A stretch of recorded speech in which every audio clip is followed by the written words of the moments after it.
எத்தனை சீரியல் பண்ணாலும் the OG திருமதி செல்வம் இல்லைங்களா? ஸோ இன்னுமே அந்த பீப்பிள் வந்துட்டு நீங்க எங்க போனாலும் அதை கேட்க தானே செய்வாங்க. திருமதி கண்டிப்பா. செல்வம். ஸோ அந்த ஒரு ரீச் அதை பத்தி சொல்லுங்க மேம். இதுவரைக்கும் யாருமே மறக்க மாட்றாங்க. என் பேரு எங்க போனாலும் அர்ச்சனா, அர்ச்சனான்னு தான் கூப்பிடுறாங்க. மைண்ட்ல இருக்கு. ஆமா, மைண்ட்லயே இருக்கு. யாரும் அது மறக்க முடியாத ஒரு அனுபவம்னு சொல்லலாம். பட் என்னன்னா இப்போ திருமதி செல்வம் அப்படின்ற ஒரு சீரியல் வருது. அது ஒரு பயங்கர ஒரு ரீச் கொடுக்குது. பீப்பிள் இப்போ வரைக்குமே அதை பேசினாங்க.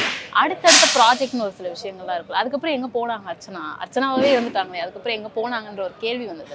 அதுக்கு என்ன சொல்ல விரும்புறீங்க? நான் அதுக்கப்புறம் பொன்னுஞ்சல் சொல்லி ஒரு சீரியல் பண்ணேன். அது ஒரு 1 1/2 இயர் போச்சு. அதுக்கப்புறம் செகண்ட் கன்சீவ் ஆனதுனால எனக்கு ஃபேமிலி பசங்க அவங்கள கொஞ்சம் இப்பதான் வளர்ந்துருக்காங்க. அப்போ விட்டுட்டு வர முடியாது இல்லையா? நான் கேரளாவில் செட்டில்டு. அப்போ சின்ன குழந்தைங்களா இருக்கும்போது எனக்கு அந்த டைமில் தான் அவங்க கூட இருக்க முடியும். சின்ன அந்த மழலைத்தன்மைலாம் பார்க்க முடியும். அதனால கொஞ்சம் கேப் விட்டுருந்தேன். இப்போது கொஞ்சம் பெருசாயிட்டாங்க. இப்போ அவங்களுக்கு புரிஞ்சிக்க முடியுது. அதனால இப்போ திருப்பியும் பண்ண ஆரம்பிச்சிருக்கேன்.